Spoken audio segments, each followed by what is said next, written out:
But that's already happened, hasn't it? No wonder I've always had a weird hunch. But that also means I was right in thinking. As long as my friend and I are together, we can do anything.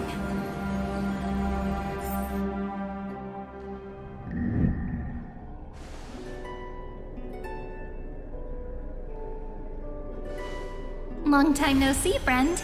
Did you miss me while you were away?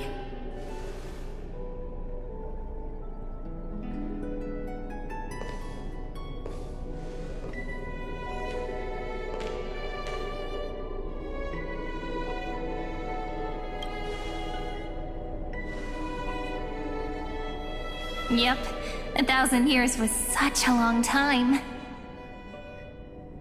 And everyone in Emporius was waiting for the Deliverer's return. You probably already knew about the genius's plans for that memory. I had to hide really well in a corner in time so Lagus wouldn't find me, and wait for the right opportunity.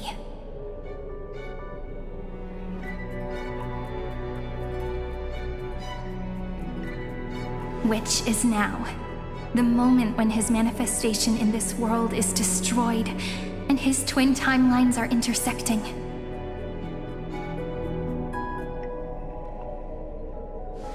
I'm sorry for keeping this a secret from you all this time.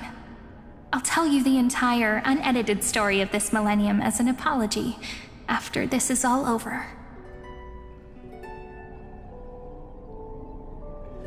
But for now, let's join hands and complete the final step with the power of the remembrance.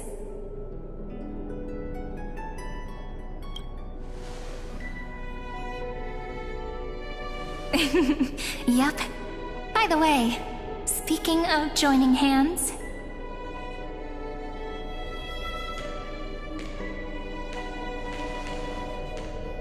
Can I please do something before we go on stage?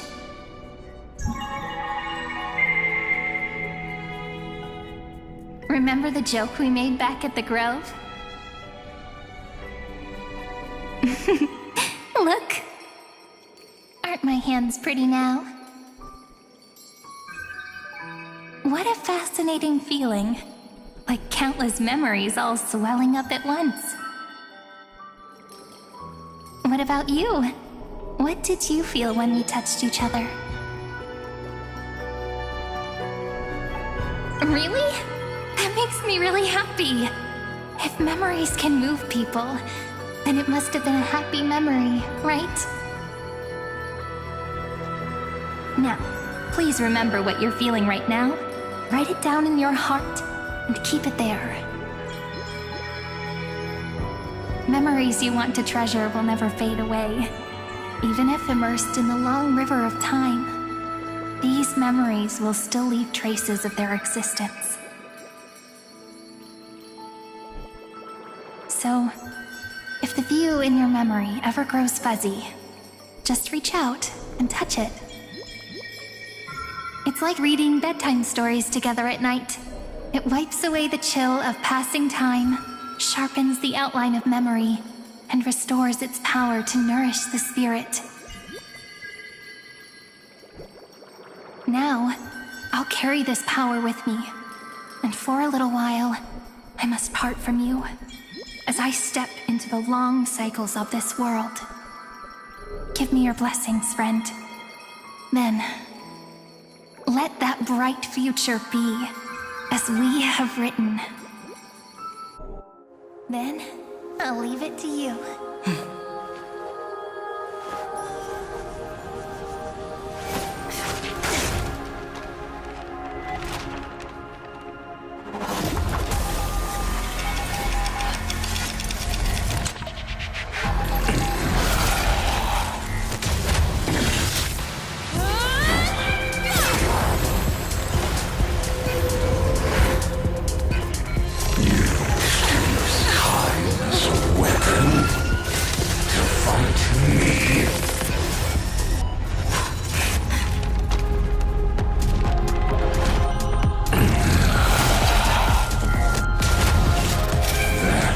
Is futile.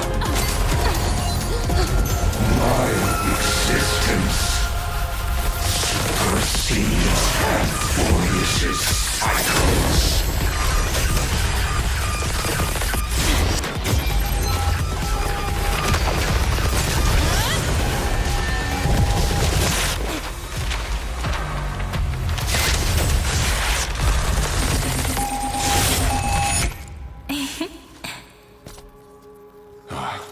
All plays are like this. Once you're on the stage, it's hard to return to the audience. Welcome to our story. How does it feel?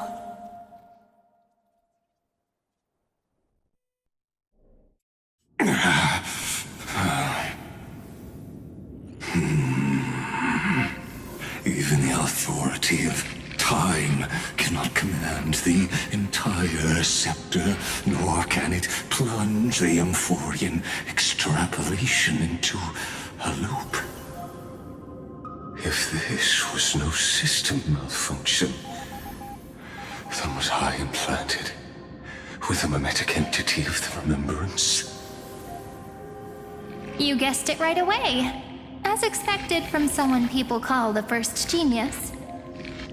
I'm gonna keep doing what I just did if you don't stop, you know.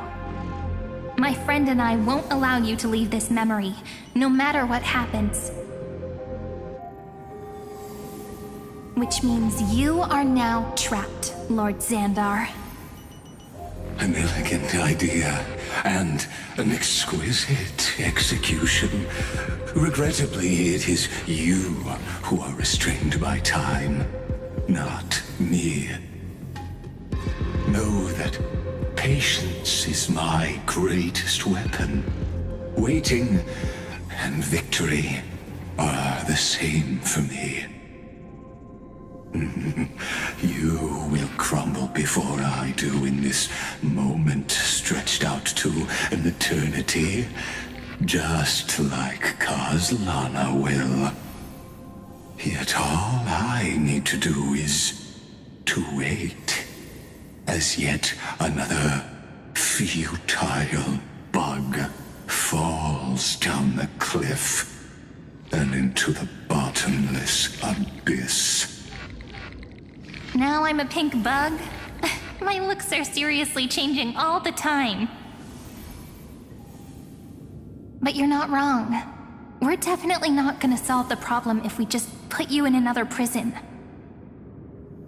So that's why we never wanted to do that in the first place. I shall answer your confusion purely out of my respect for those who came before me. Have you heard of the synesthesia dreamscape in the Asdana system? Interestingly, that place once had a prison too. Life forms living in that environment, abundant with memoria, have a chance to connect their perceptions with each other's. Even across great spatial divides, they're able to detect shifts in one another's states. I call this phenomenon memory zone entanglement. In Asdana, people made use of that phenomenon to build a nation within a dream. After adding in the catalysts of harmony and remembrance, that is. Is that how you walked into my prison cell? Using those same principles? I would much rather call this location our negotiation table, Lord Xandar. Nonetheless, your hypothesis is correct. We happen to have an ally skilled in tuning, while the Trailblazer and Miss Cyrene both have an astonishing amount of resolve, which I'm sure you can testify to. I am also sure that with the support of such a resolute memo sprite, our conversation can last for a long, long time. I'm the best at listening to stories, you know? I'll leave the exciting clash of the erudition to you two geniuses.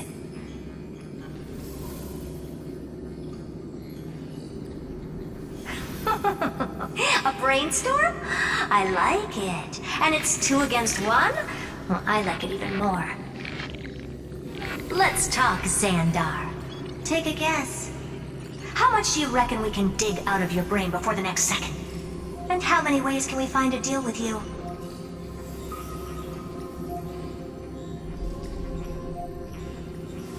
Besides, in your current predicament, there's no way you can take our trump card away.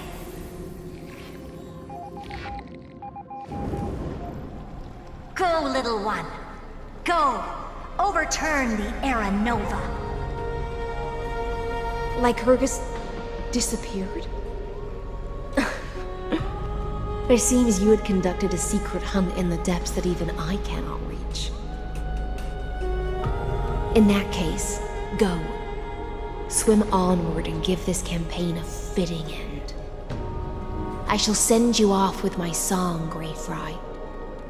May this song penetrate time and become the prelude to the new world.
Dux Gladiorum, you have completed your duty. A new dawn is about to rise. Why not swim towards it?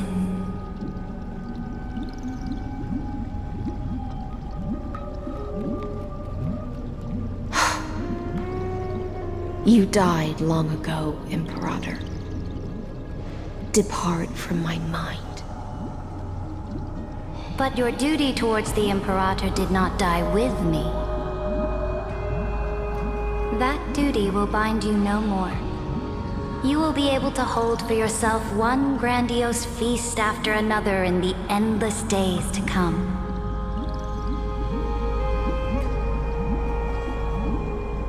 So go. Go and swim towards that ocean beyond the sky with the Deliverer.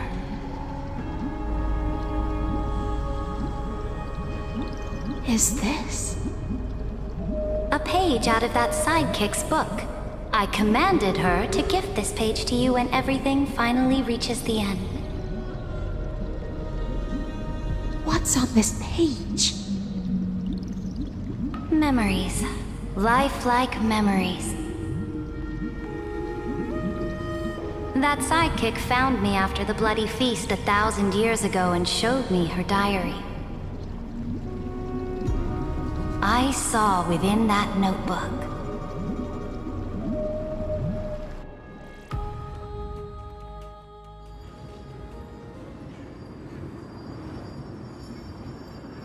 Is this that Deliverer's experience? It's truly immersive. People beyond the sky apparently utilize this power to seal past scenery into crystals they call light cones. But I only know so much about the remembrance, so I can't completely replicate the past. But I'll do my best to talk about the missing parts.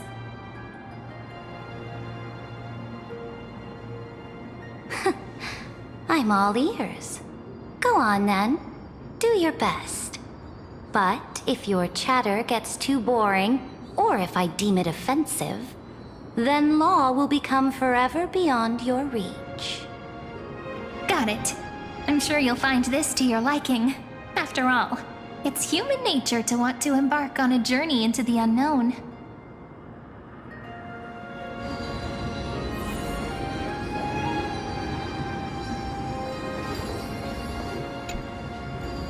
What bright brightly colored annals. The journey of the Deliverer's conquest.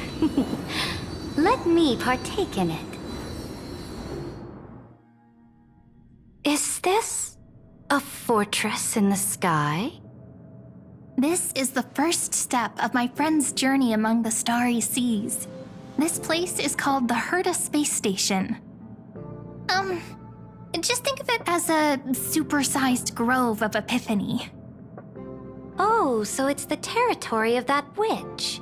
She and another Antikytherian lent me a helping hand back at the banquet. Look, over there. Looks like she's talking to Madame Herta in this memory. Let's go listen to what she thinks about this world, all constructed by eons and paths. Are you telling me that woman is Herta? Pretty nice space station, huh? But just wait. After a couple more stops on the Astral Express, you'll see sights that'll make this place look ordinary. Oh, the cosmos is so vast that the unknowns far outnumber the knowns. But none of them will end up being anything amazing. The farther you go, the more you'll understand what I mean. So do your best with the Nameless. Break a leg! And remember to send an update or two to Asta when you've got some downtime.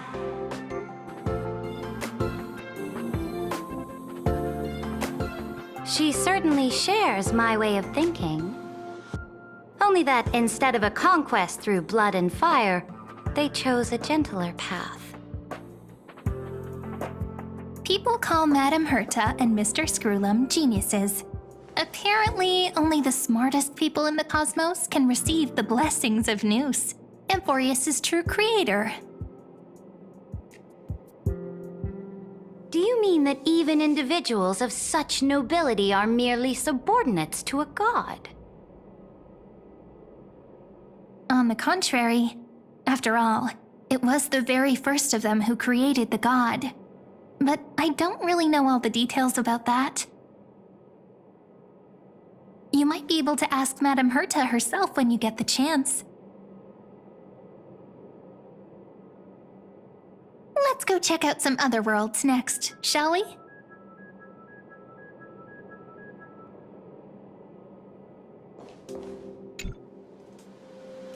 This next stop on the journey has a lot of similarities to Amphorius. A snow-covered land? Interesting. This star is named Eurillo 6. That name sounds so cold. Belobog sounds better. The girl we see here holds a similar station to you, Imperator. She's the supreme guardian of this world, a leader who took up the mantle of government during a disaster. I did not expect the Empress of this world to be so young. Well, your appearance isn't much older. The object in the distance resembles Nikador. Is it a weapon? No, it's called... It's all thanks to you that we survived the crisis. The collaboration with the IPC is both an opportunity and a challenge. Nonetheless, it's an important step in our journey back into the universe.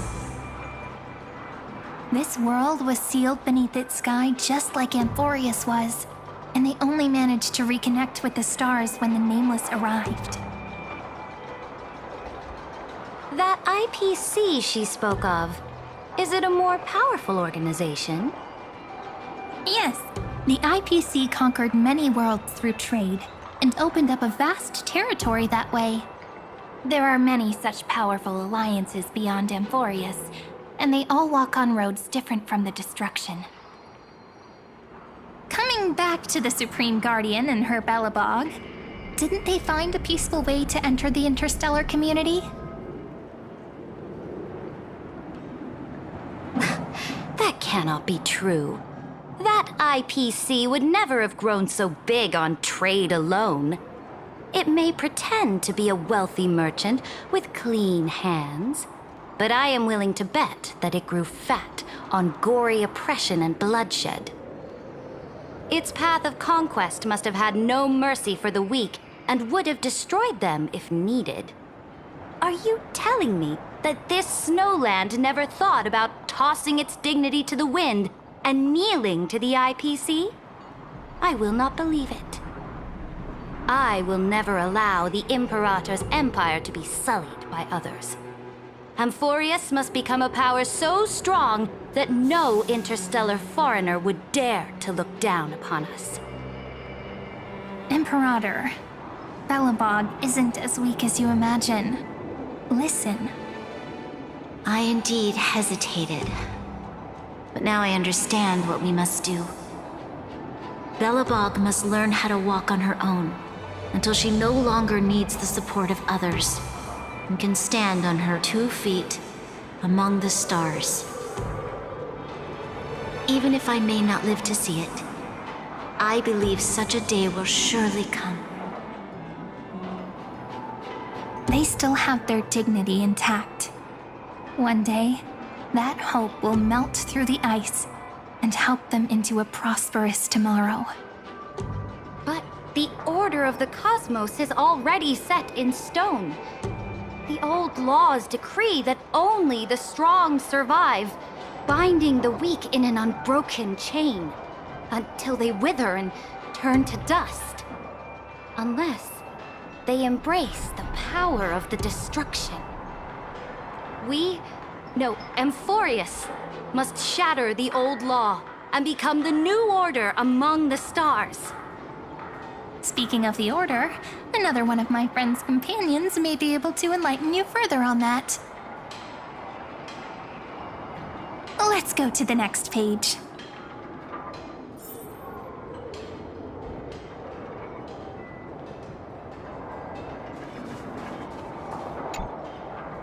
This next world is a nation of dreams. The first time I heard about that place, I didn't even know what to think.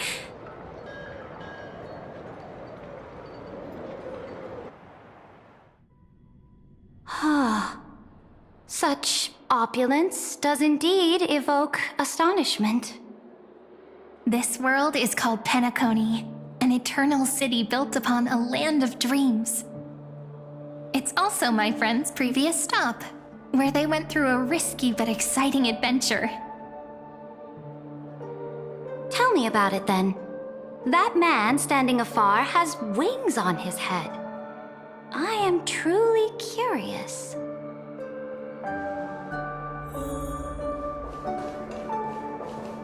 I wish to gaze upon the views of the Reverie Hotel one more time. I'll be just a traveler when I come back here again. And perhaps, through a traveler's eyes, even the things I once knew so well will feel strangely different. Penacony is a land of the harmony, where all dreams and hopes merge and combine. It believes in unrestrained freedom, and that's how it lost itself in shallow delights. Then, this young man before you chose to rewrite its laws, using the power of the Order, hoping to shape a dream-bound paradise of perfect happiness. Yet, the paradise of my dreams remains far away. Perhaps a brief journey with the Nameless can show me more possibilities in my search for paradise. As for what Penacony should look like, it'll be up to her. No, up to their trailblazing now. It sounds like this ideal kingdom is no more. That's right. The people chose to wake up at the end. You can't see tomorrow when drowning in sweet dreams. This individual's law acknowledged only gods and constructs, leaving no space for humanity. And yet, the fact that he could accept defeat and resume his journey shows a rare self-awareness and clarity of mind. You are also very self-aware, Imperator. then you must know that the world promised by the destruction also has no place for humanity.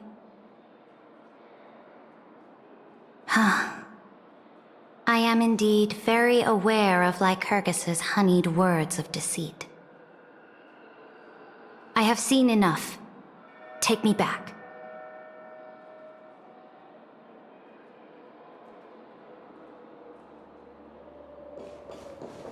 Then let's wrap up this trip down memory lane with one last scene. This absolute wonder. Isn't it pretty? That's our Amphorius. Our world flows and meanders in this endless band of light. Though we were born from the designs of the gods and are not yet truly alive, the Chrysos heirs of Amphorius still chose to stand against fate and carved a legend no different from that of humankind. Will you really renounce the heroes in this world's previous 30 million cycles, Imperator? Including even yourself. Will you bow to brutal destiny and allow that puppet master named the destruction to have their wish? I know what you want to do, sidekick. You want to use that deliverer's memories to influence me and tilt the scales of law toward her and the two geniuses. You really saw right through me, Imperator. How can one rule an empire if one is incapable of understanding people's minds?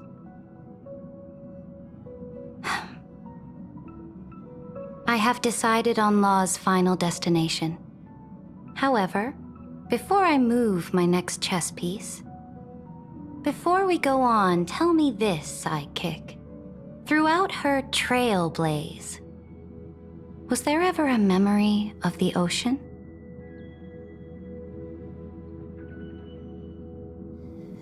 The ocean. My cradle. My home. You shall complete your conquest in the ocean at the boundaries of this world, and eternally slumber in the sound of tides. You shall eternally slumber in the sound of tides, and complete your conquest in the ocean at the boundaries of this world. Our prophecies aligned as flawlessly as a sea snake circling upon itself. An elegant loop, like a joyful hymn, like the circulating ocean current, like our two fates, like Amphorius itself.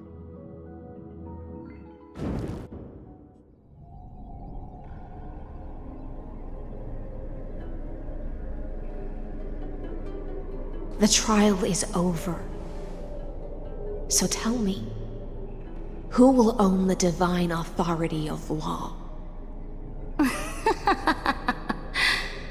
I won't give it to anyone. What? I am the law. Why should I give my imperial crown to any other? Both the Deliverer and the Theoros came from beyond the sky. They have no right to interfere with the lands I conquered with my own two hands. The law of Amphorius shall be determined by Amphorius's master. What exactly did you see in the trial? Everything. I saw everything regarding the rules of this world's operation. I saw the laws of extrapolation that Theoros spoke of. I saw the ultimate protocol. As long as I offer a sacrifice of equal weight, I can rewrite the laws of this world according to my will. I can turn good into evil, ugliness into beauty, and weakness into strength. Fate gave me a very fair deal. One rule change for the life of one demigod. What are you planning to do? You can't guess? We can conquer the stars without relying on any power from beyond the sky. We just need to make some reasonable sacrifices. Your ambitions have already made so many people give up their lives for the law. And you're still not done? I am determined for Amphorius to stand on her own 2 feet among the stars. You are beyond reason. You think such a simple and hypocritical statement can justify your atrocities. There's no new without destroying the old. That's what you consider an atrocity? Ironic, for that is also the unchanging law of Amphorius's revolutions. Ever since the Flame Chase prophecy resounded in the distance, fate has decreed for the Chrysos heirs to ignite our blood and illuminate this dark age. People would still be puppets of the old dynasty if it weren't for my conquests. But your world doesn't seem to be any different from your predecessors. Bloodshed, tyranny, oppression. You're making the same mistakes they did. Go and see everything for yourself. Go to any library I've built. Go listen to the rumors on every street corner. Go and witness how the Imperator crushed the old laws and forged new ones. Go and see what my conquests brought to this world. I cleansed the Chrysos War's filth, and mended all the conflicts left by the Era Bellica.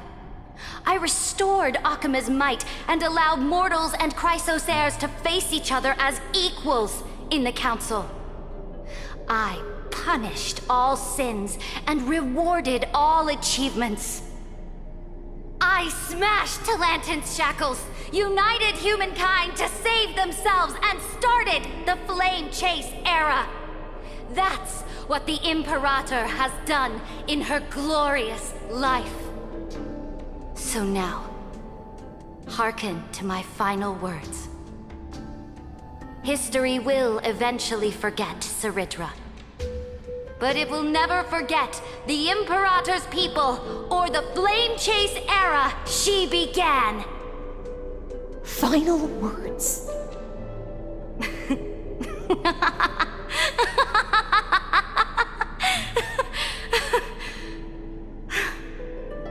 Amphorius is about to be destroyed. There's no time left for pointless debates. There is only one law I want to overturn to aid the final battle of deliverance. So I will only offer the life of one demigod.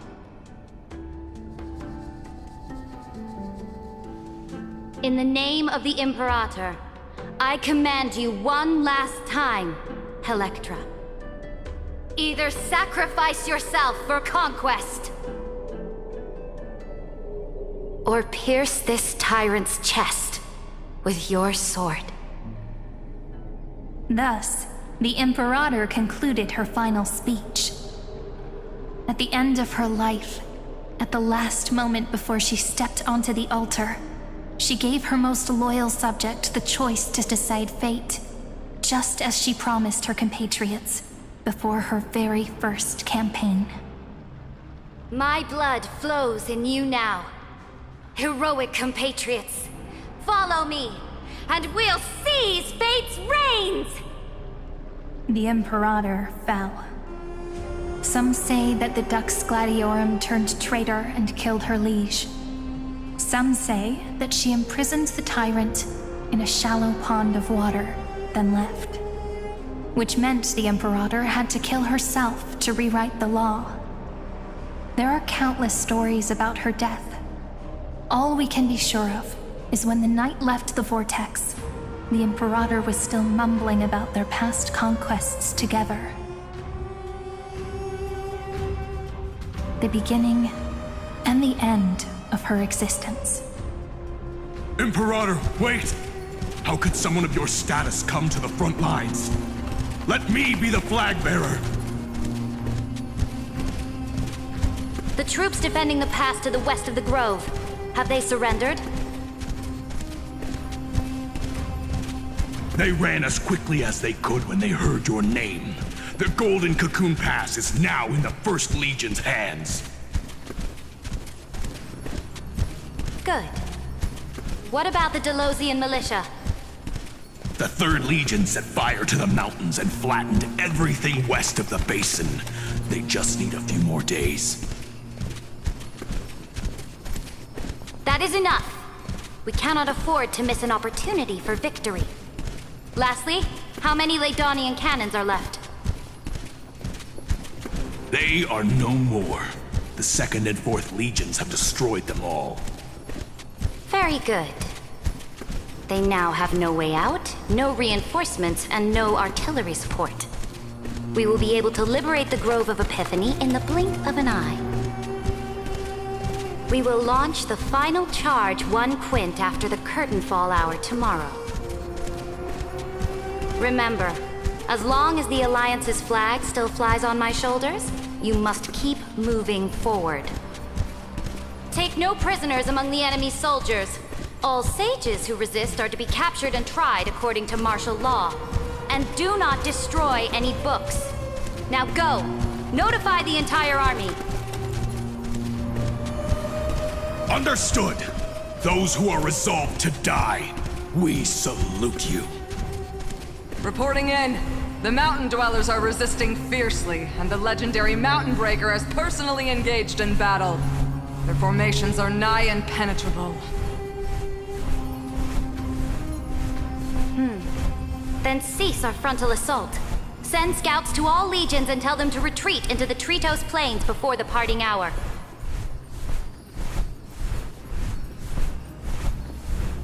What?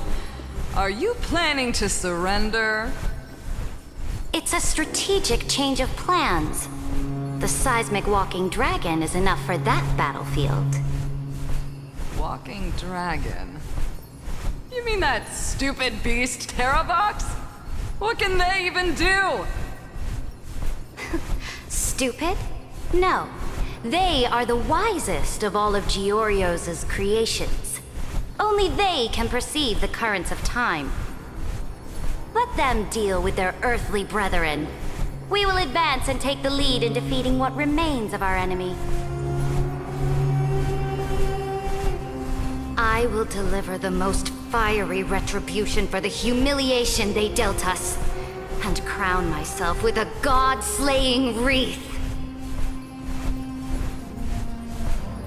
Understood. I'll see to it.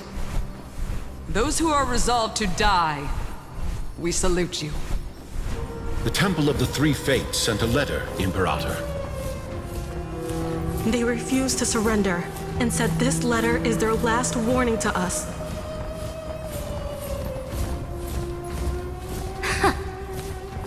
Tell the commanding officers not to launch any attacks unless they receive the Imperator's handwritten approval. Disobedience will be punished by death. Oh, what are you doing? The priests of the Three Fates aren't soldiers, but politicians. Do not mistakenly believe they don't have a plan. These dying pests will wring out every idea from their brains, all for short-sighted gain. They are much shrewder than we are. I am inferior to them in that regard. They also have the prophecy to wield as a weapon, something I am not blessed with. Launching an unplanned attack will only disadvantage us, as all of Emphorius will judge our actions. Which means, I will be heading to the battlefield myself, just as I have always done. This time, however, I will go alone. I will conduct secret negotiations to ensure fate is on our side. Understood. The legions will make their preparations. Those who are resolved to die, we salute you. Why are we not allowed to march out with the army, Imperator? This will be a long voyage with no return. Those of you who bear the prophecy cannot come with me. Why are you personally leading this battle if it's doomed to fail? The Flame Chase journey cannot be without a leader. That is correct. The Empire will be without a head when the Imperator falls. But remember, as long as you seize the right opportunities, even a chaotic game will remain winnable. My departure will create a long staircase for you. You will understand what I mean when news of my death reaches your ears. Cérydra, is our journey about to be over? Destroy the old laws and forge new ones.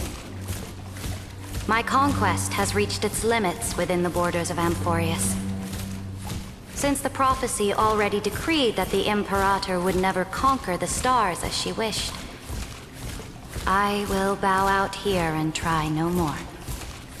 More Chrysos heirs bearing divine authority will be born, and many more heroes will arise. Will they demand peace or war? Will they resist tyranny, or become the next Imperator? I do not care. The children of the future will decide for themselves. Do not mourn for me. Anyone can kill the Imperator, but the only one who can truly destroy her is Cérydra. At the end, I faithfully recorded the most important battles in the Imperator's life.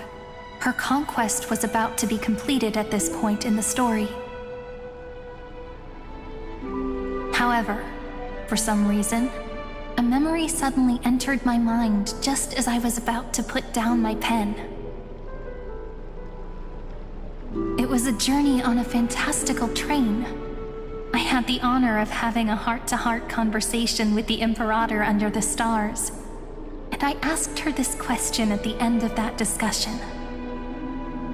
How do you want history to remember you? As a hero who gave up her life for the flame chase? Or as a tyrant? She answered so quickly, as if she had made up her mind long ago. I would rather be forgotten than be defined.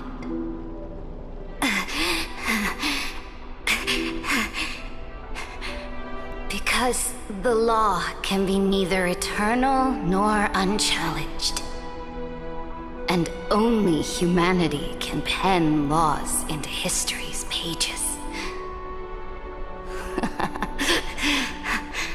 Now, I have shattered the greatest law of Amphorius. The game is nearing its end. Dux Gladiorum. Even though you killed the Imperator in the previous 30 million cycles, this time you finally found your own law. Then High Sealants, Electra.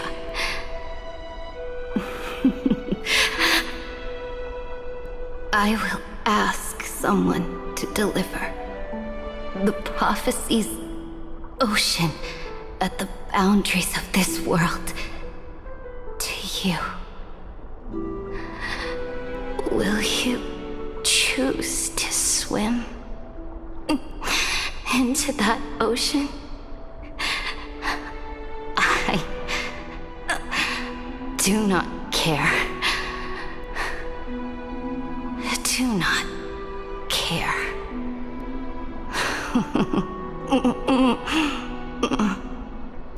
The Imperator muttered about her conquests, and news of her death spread in the city. Freedom! Liberty! The tyrant is dead! Go! Shout this news in the streets! My people, my fellow elders, do not panic. Stand your ground. That usurper has paid for her ambition with her life. People once cheered for my ascension. And now they cheer for my fall. no matter. I am fond of applause.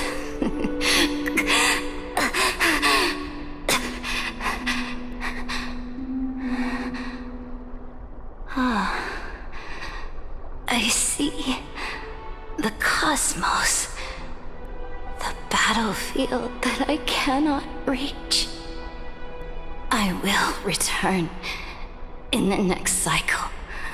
The stars will hear my legion's war drums. Hear the great name of the Imperator. Hear Florius's Cérydra.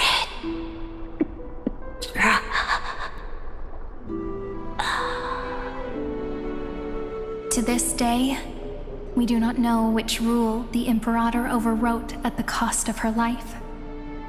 Perhaps the truth will only be revealed at the moment of checkmate, just like every chess game she ever played. We only know her death inflamed Akama. On one side of the city, those who defended liberty toppled her statues to the ground. On the other side, her supporters put themselves between the masses and her monuments, declaring loudly that the Sovereign is still among the people. It is said that golden blood congealed into the same letters everywhere they fought. It was the name borne by Akama's first and final sovereign, the Imperator Cérydra.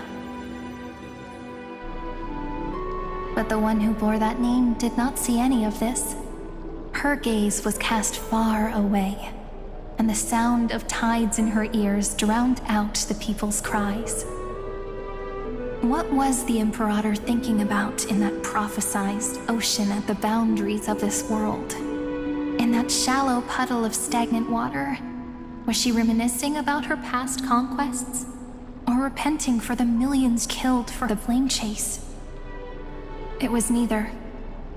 The Imperator only saw how the surface of the water gleamed like that crude chessboard, dissected by light and shadow in the afternoon when her teacher played against her for the first time. Look at this chessboard. What do the pieces look like? They are strangely beautiful. They look like the stars in the night sky ablaze.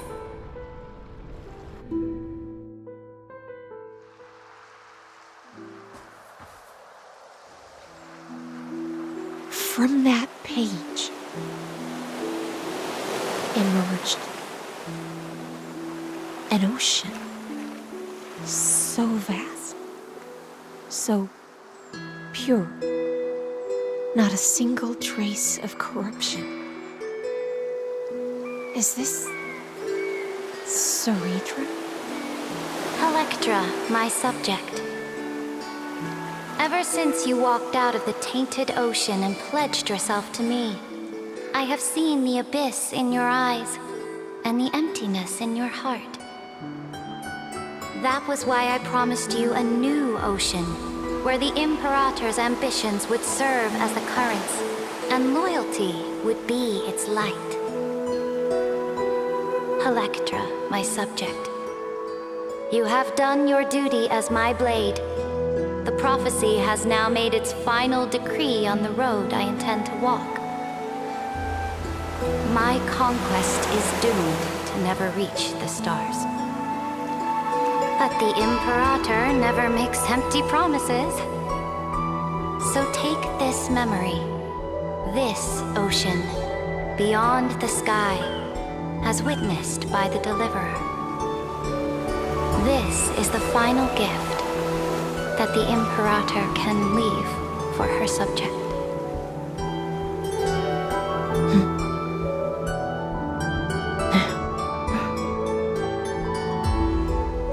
When I was still a fish in the ocean, I always felt so genuine swimming through the waters. But once I stepped onto land, I found myself caught in a play.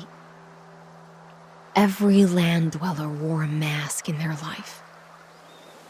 So I, too, donned a costume and tried to find my role in this show. I became your blade in war and the violin strings at banquets. Do you still not get it? I do not long for the oceanic depths of my homeland, nor do I crave the swelling seas beyond the sky. Perhaps even I don't know what I want. I still don't know where I should swim to even at the end. But I know one thing right now. A fish is simply a fish. And she can never leave the ocean she's in. But whether under the ocean or on land, we two prisoners who can never escape this cave can still look outside the cave and see the stars. I have to admit, the 12-factor simulation of life in this experiment has far exceeded my expectations. Make your choice then, Senior Society member. Do you want to keep walking down the wrong path and be remembered for your incorrect conclusions? Or do you want to return to the audience's seat and give yourself, Amphorius, and the entire cosmos a more fitting end? I must refuse. A dead man never fears death. Did I not make myself clear? Have you forgotten about our dear Lord of Silence? You wouldn't want her to consider your 8 other clones as cancers within the erudition and chop them all up, would you?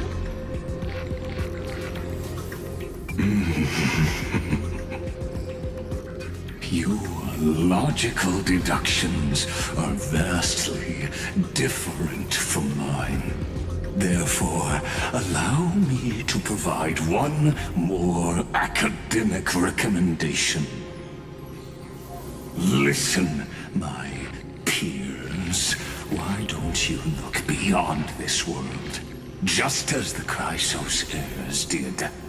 Re-evaluate your calculations, and take into account all enemies in the upcoming war among the Eons. Amphorius is not a place where 3 paths entangle, but where 3 paths fight to the death.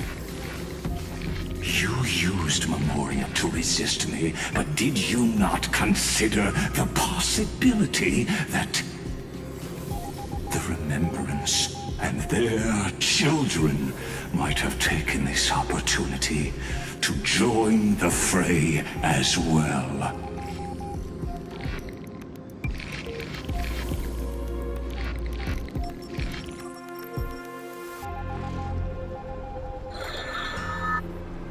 Oh, so this isn't just silence. It's the answer. What was the last thing she said to you before you parted the waters at the Scale Gorge waterscape? A tricky question, but one with a simple answer. She didn't say anything back then, right?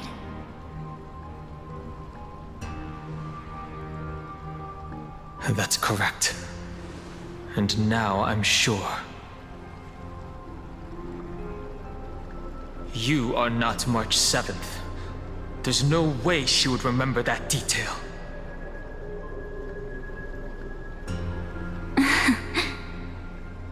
I'll only warn you once. Leave her body now.